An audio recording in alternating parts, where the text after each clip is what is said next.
Muy buenas chicos, bienvenidos a un nuevo vídeo y hoy vamos a repasar el top 10 de criptomonedas que a mi parecer deberíamos de tener en cuenta de cara a los próximos meses. Y estoy haciendo este vídeo sobre todo por lo que ha estado pasando últimamente, esas caídas, esos movimientos en rango de Bitcoin, pero que a muchos ha sorprendido. A nosotros sinceramente para nada, es decir, Bitcoin después de esa gran subida hasta los $100.000, desde los 20, 30, 50.000. Ya veníamos prediciendo en vídeos anteriores, y estoy hablando de vídeos de hace más de un año, que si llegaba a ese punto, lo más importante era que hiciera lo que está haciendo exactamente. Es decir, que se pusiera a consolidar en un rango que podría durar meses. Si vamos al diario de TradingView, podemos ver cómo se está comportando de la misma forma que cuando estuvo en esa zona, en ese rango también entre los 72, 73.000 y los 55.000, 50.000 dólares, marcando un rango perfecto en esta zona que, bueno, si lo ajustamos un poco sería más o menos por aquí, con las diferentes salidas a tomar liquidez tanto por la parte superior como por la parte inferior bastantes veces, ¿no? Con bastantes rechazos, pero estamos viendo que este rango duró entre marzo del 2024, bueno, prácticamente a finales de febrero, principios de marzo, y duraría hasta noviembre, prácticamente 10 meses rangueando en esta misma zona. Lo mismo también ocurriría en otras zonas también importantes, como este rango un poco más pequeño de entre los 40.000 y los 45.000, 47.000 dólares. De nuevo, se pasó 3 o 4 meses en esa misma zona hasta seguir subiendo. Como veis, los movimientos son prácticamente similares. ¿Qué pasa? Que a medida que el precio de Bitcoin va subiendo, los rangos también van aumentando, no solamente en volatilidad, porque la gente está tomando beneficios, sino también en consolidación de tiempo. Cada vez se pueden alargar más. Y claro, estamos ya por encima de esos máximos anteriores de años atrás, muy por encima. De hecho, si trazamos una línea o zona de tendencia, o también podemos llamarla zona de toma de liquidez, podemos ver cómo la superamos por la parte de arriba y estamos tocando y manteniéndonos muy bien, formando un nuevo rango. Lo podemos marcar, por ejemplo, por aquí, con esas diferentes salidas de liquidez, tanto por abajo como por arriba, pero no debemos preocuparnos por esos movimientos en zigzag, porque siempre el precio se va a comportar de esa misma manera en esos ciclos de consolidación después de grandes subidas, es decir, rango, subida, rango, subida, rango, subida, y ahora pues toca rango. Por eso me sorprende que mucha gente que se hace pasar por pseudo traders, que venden cosas a sus comunidades y demás, están diciendo últimamente que se encuentran muy sorprendidos por el comportamiento de Bitcoin. Y yo me pregunto, pero ¿qué hay aquí para sorprenderse? Se forma el rango con sus tomas de liquidez, con sus reingresos, y a nosotros nos tiene que dar exactamente igual lo que ocurra dentro de ese rango. Lo único que tenemos que aprovechar de forma más sencilla son esos toques o esas salidas de toma de liquidez, tanto por la parte de abajo con la parte superior. En el momento que toca la parte inferior, después de ya saber que se está formando un rango, buscamos longs, y cuando toca esa parte superior buscamos shorts. Así de sencillo, aprovechando esos zigzag. No hay otra forma más sencilla de buscar operaciones en este tipo de estructuras, como ha pasado siempre. ¿Qué ocurre? Pues que estas personas pues no sabrán lo que son las estructuras en el mundo de la inversión o los diferentes ciclos que se componen. Y dentro de este listado de proyectos más top del nicho de los Real World Assets, tenemos que destacar el proyecto de ArtTrade, que ya viene haciéndose realidad desde casi el año 2021, donde este proyecto fue uno de los primeros, bueno, fue el primero exactamente, que tokenizó una obra de arte original de Pablo Picasso, marcando un antes y un después en esta industria. Tenemos también como en diferentes drops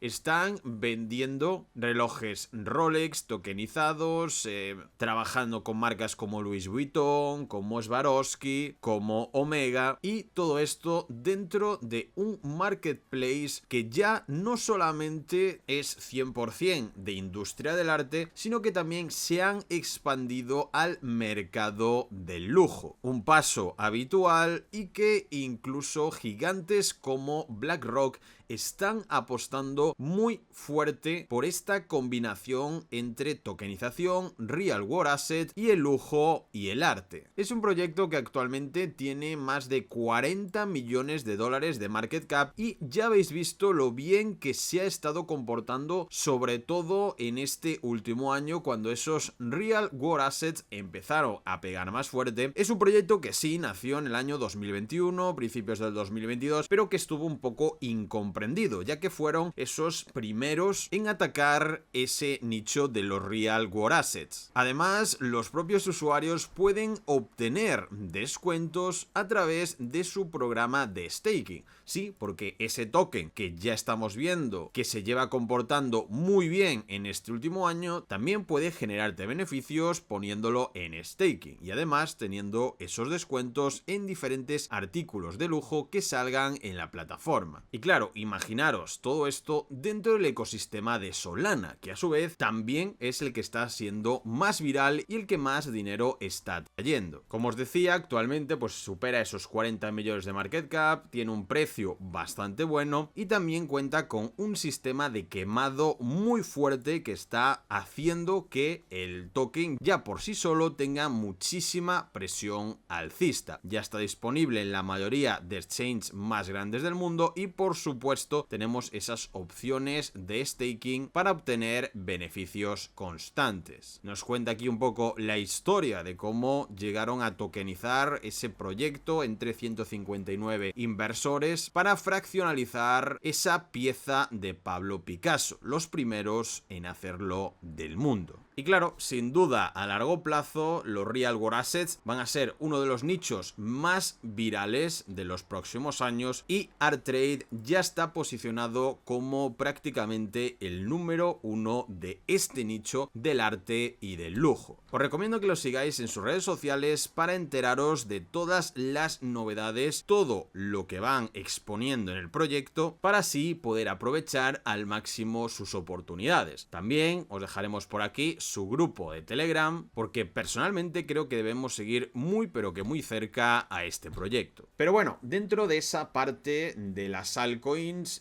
sobre todo hay muchísima gente metida en XRP, ¿no? Que sí que ha llegado a superar pues ese límite de los $3, llegando a esos 3,25 y tuvo recientemente, estos últimos días, pues una gran caída de creo que más incluso de un 50% de valor, que bueno, desde máximos por ahí más o menos, aquí podemos ver como estos mínimos los coloca en CoinMarketCap en $2, pero si nos vamos a TradingView, a temporalidades más bajas o donde podemos ver esas grandes mechas que ha dejado XRP, podemos ver cómo incluso llegó a tocar prácticamente los 1,77, o sea, prácticamente un 50% de caída desde esos máximos. Ahí está un 48%, una absoluta locura. Algo que de nuevo vuelve a dejarnos claro que si somos capaces de saber predecir cuáles son los rangos correctos, también vamos a tener la facilidad para posicionarnos y aprovechar esos movimientos en zigzag. Es decir, cada vez que tengamos estructuras de toma de liquidez con rupturas a la baja y reingresos en el propio rango, aunque no entremos en short, si venimos largos de toda esta subida, obviamente deberemos cobrar, porque el precio tiene una mayor probabilidad de, al romper esas clavículas, esas estructuras, volver a reingresar y caer ¿hasta dónde? Hasta la otra parte del rango. Tenemos otra salida, tuvimos otro pequeño reingreso, pues de nuevo volvemos a buscar esa parte superior. Pero bueno, estos movimientos en XRP a muchos los sorprendieron, hubo muchísimas pérdidas ese día, que también, bueno, se produjo una caída de prácticamente todo en el mercado cripto, pero bueno, a mi parecer XRP ahora mismo está en esa parte superior del rango, tenemos que tener bastante cuidado. Si no habéis entrado cuando teníais que haber entrado, cuando cayó a a esos 1,8 el otro día, deberemos esperar una nueva ruptura o una nueva estructura. Por otra parte, Solana siempre se ha comportado de una forma bastante fuerte, ¿no? Después de consolidar también en un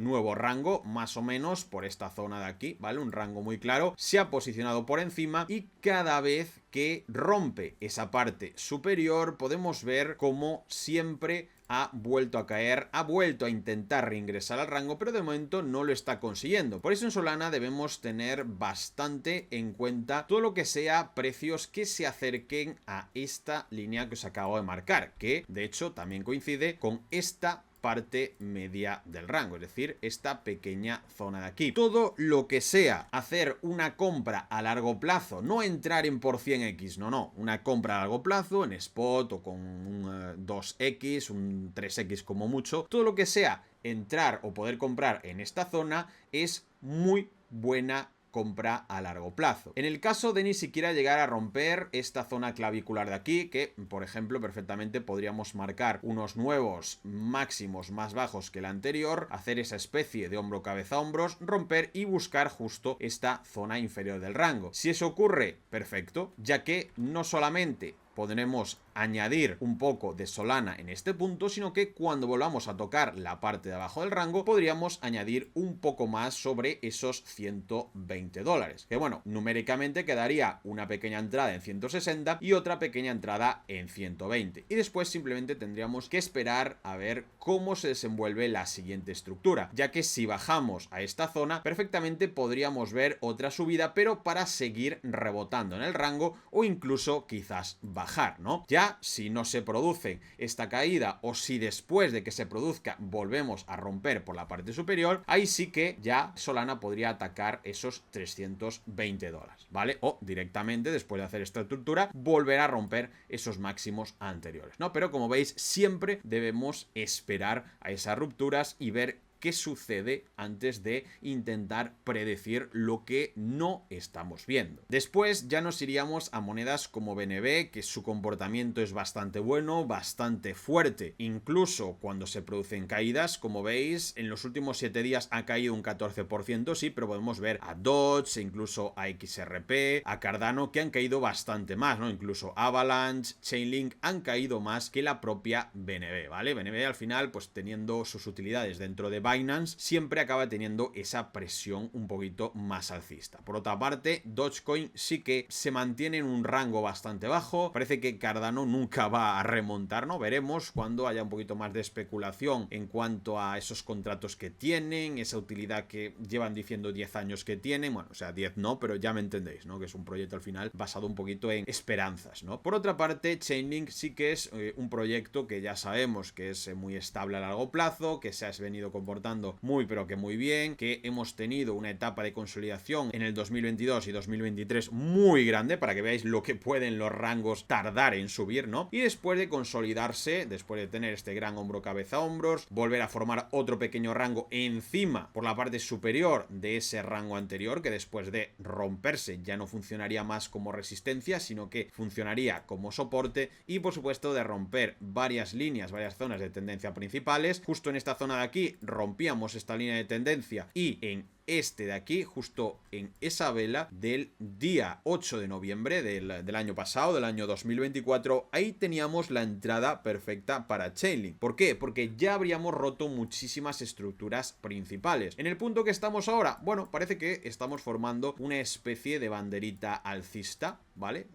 Más o menos sería así, bien, y justo con esas salidas a tomar liquidez por debajo del rango en el que se encuentra, pero cerrando por la parte superior, ¿vale? Así que diría yo que en este caso concreto, todo lo que sea una entrada, una pequeña entrada, no nos volvamos locos, muy poco apalancamiento o en spot, todo lo que sea una pequeña entrada dentro de esta zona va a ser buena entrada a largo plazo. ¿vale? Porque aparte, si os fijáis, si tenemos en cuenta esa formación chartista, teniendo en cuenta también que podríamos ya haber marcado esos mínimos el otro día con esa gran capitulación, el target alcista, el target técnico alcista sería más o menos esos $35 para Chainlink, una revalorización que desde el punto en el que estamos ahora sería prácticamente de un 80% para una moneda muy grande, muy fuerte y que sabemos que va a tener mucho futuro. Por otra parte, podríamos marcar perfectamente unos posibles mínimos, ¿vale? Aquí podemos tener otra zona un poquito más especulativa, ¿no? Donde podría llegar el precio en el caso de que siguiera cayendo, esta zona de 9 o 15 dólares, donde tendríamos, pues eso, esa perfecta primera entrada para comprar a largo plazo. Y ya añadiendo un poquito más de información, nos quedaría mucho más claro que la zona perfecta la haríamos un poco más pequeña, no tan amplia así, sino que la ajustaríamos pues a esta zona de los 15 dólares o todo lo que fuera por debajo en el caso de que volviéramos a tomar liquidez, ¿vale? Así que una primera entrada en esta zona y si sigue cayendo una segunda entrada en estos 10 dólares podrían ser buenas de cara a ese largo plazo. Repito, tanto en spot como con muy poco apalancamiento. Pero si sigue cayendo, si rompemos aquí esta línea clavicular, pues sí que ya tendríamos que buscar estos mínimos o este order block, zona de toma de liquidez anteriores por la parte inferior de ese rango más bajo, ¿no? Cercano a los 5,5, 6 dólares, ¿no? Y ahí ya podríamos hacer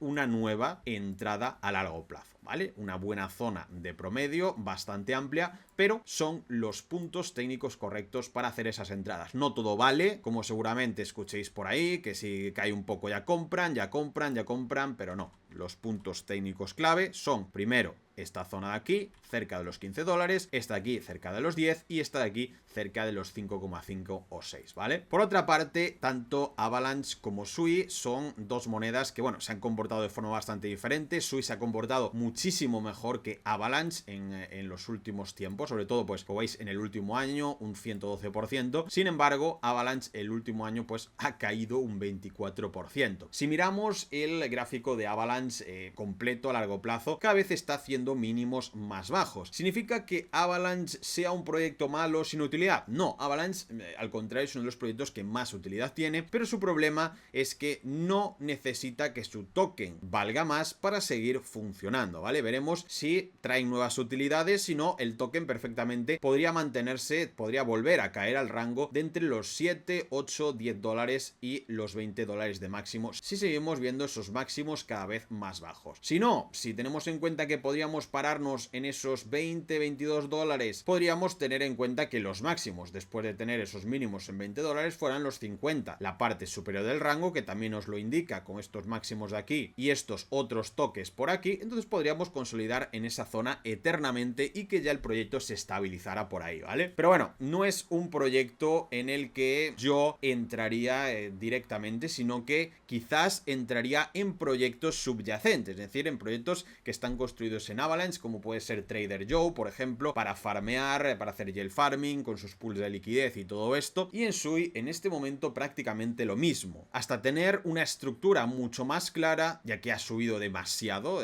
tendrá que estabilizarse.